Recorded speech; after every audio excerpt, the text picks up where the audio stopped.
Hi friends, നിങ്ങൾ ഈ ലോകത്ത് നടക്കുന്ന കാര്യങ്ങൾ വല്ലതും അറിയുന്നുണ്ടോ?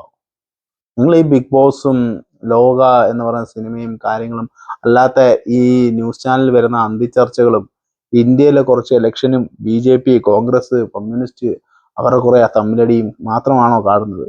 നിങ്ങൾ ഈ ലോകത്ത് നടക്കുന്ന നിങ്ങൾ സ്ഥിരം കാണുന്നുണ്ടെങ്കിലും നിങ്ങളാരും ശ്രദ്ധിക്കാതെ പോകുന്ന ഒരു കാര്യമുണ്ട്.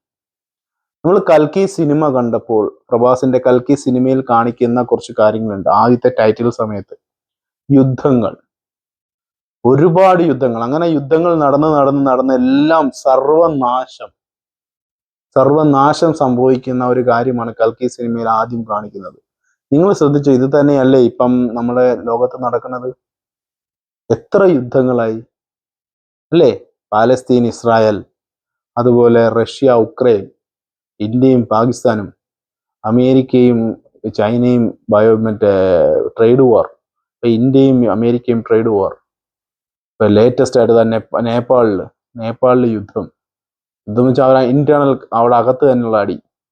അതുപോലെ തന്നെ ഇപ്പൊ താണ്ടെ ഇസ്രായേൽ വീണ്ടും ഈ ഖത്തറിനെ ആക്രമിക്കുന്നു. അതായത് ഓരോ ഇടവേള കഴിയുമ്പോൾ, അതായത് ഒരു യുദ്ധം കഴിയുമ്പോൾ അടുത്ത യുദ്ധം പൊട്ടിപ്പുറപ്പെടുകയാണ്. ഇപ്പൊ കഴിഞ്ഞ India Pakistan operation Sindoor, India Pakistan യുദ്ധം കഴിഞ്ഞപ്പോൾ നമ്മൾ വിചാരിച്ചു നമുക്ക് ഇതെല്ലാം തീർന്നു. സോ അടുത്ത യുദ്ധം ഉടനെ സ്റ്റാർട്ടായി ഖത്തറിലേക്ക്. ഇതുപോലെ ഇന്ന് ഞാൻ കണ്ടു ഹമാസിന്റെ ഒരു ദുരന്തം. ഹമാസ് അല്ല, സോറി, ഗാസ. ഹമാസ് തീരേണ്ട ആൾക്കാർ തന്നെയാണ്. അതെന്റെ പേഴ്സണൽ അഭിപ്രായത്തിൽ ഞാനും പറയും ഹമാസ് തീരേണ്ട ആൾക്കാർ തന്നെയാണ്. പക്ഷെ ഗാസയിലെ ആൾക്കാർ, അവരുടെ കുടുംബം, വീട് നശിച്ച് അവർ തിരിച്ച് ആ വീട്ടിലേക്ക് അവിടെ ചെല്ലുമ്പോൾ വെള്ളമില്ല, വീടില്ല, ഒരു കാര്യങ്ങളില്ല. അവരുടെ ആ ഒരു വിഷ്വല് കണ്ടിട്ട് എനിക്ക് കണ്ണ് നിറഞ്ഞു പോയി. തീവ്രവാദം ഉറപ്പായിട്ടും ഇല്ലാതാവേണ്ട ഒരു കാര്യമാണ്. പക്ഷെ അതിൽ വെന്തുരുകി മരിക്കുന്നത്, അതിൽ ഇല്ലാതാവുന്നത് സാധാരണ ജനങ്ങളാണ്. യുദ്ധം വേണ്ട എന്നാണ് ഞാൻ ഇപ്പോഴും പറയുന്നത്. നിങ്ങൾ യുദ്ധത്തിനായിട്ട്, അല്ലെങ്കിൽ നിങ്ങൾക്ക് വ്യക്തമായിട്ടുള്ള നിങ്ങൾക്ക് സൈനിക ശേഷിയും നിങ്ങൾക്ക് അതിനുള്ള ഇപ്പൊ ലോകത്തിലെ ഇപ്പൊ UNO പോലുള്ള വളരെ ഗംഭീരമായിട്ടുള്ള ഓരോ സംഘടനകളുണ്ട്. നിങ്ങൾ യുദ്ധം ചെയ്യുമ്പോൾ തീവ്രവാദത്തെ എല്ലാവരും ഒറ്റക്കെട്ടായിട്ട് നിന്ന് ഒഴിപ്പിക്കാൻ നിൽക്കണം. ഇത് തീവ്രവാദം യൂസ് ചെയ്തുകൊണ്ട് മറ്റു രാജ്യങ്ങൾ, അമേരിക്ക പോലുള്ള രാജ്യങ്ങളാണ് സത്യം പറഞ്ഞാൽ തീവ്രവാദത്തെ പ്രോത്സാഹിപ്പിക്കുന്നത്.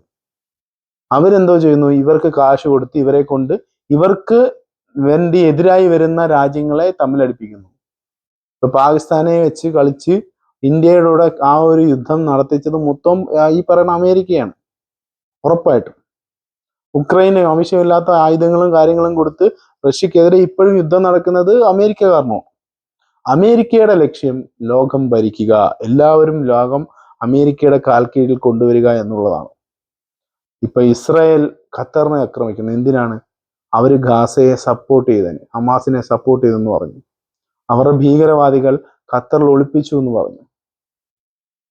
ഇത് നിങ്ങൾക്ക് അങ്ങനെ തെളിവുണ്ടെങ്കിൽ നിങ്ങൾ അവിടെ ഒരു ഭരണകൂടമുണ്ട്, ഭരണകൂടത്തോട് നിങ്ങൾ സംസാരിക്കൂ. നിങ്ങളുടെ രാജ്യത്തിന് ഭീഷണിയായിട്ടുള്ള ഒരാളുകൾ നിങ്ങളുടെ രാജ്യത്തുണ്ട്, അവരെ കണ്ടുപിടിക്കാൻ, അല്ലെങ്കിൽ അവരെ തടവിലാക്കാൻ, അവരെ ഇല്ലാതാക്കാൻ സഹായം ചോദിക്കൂ.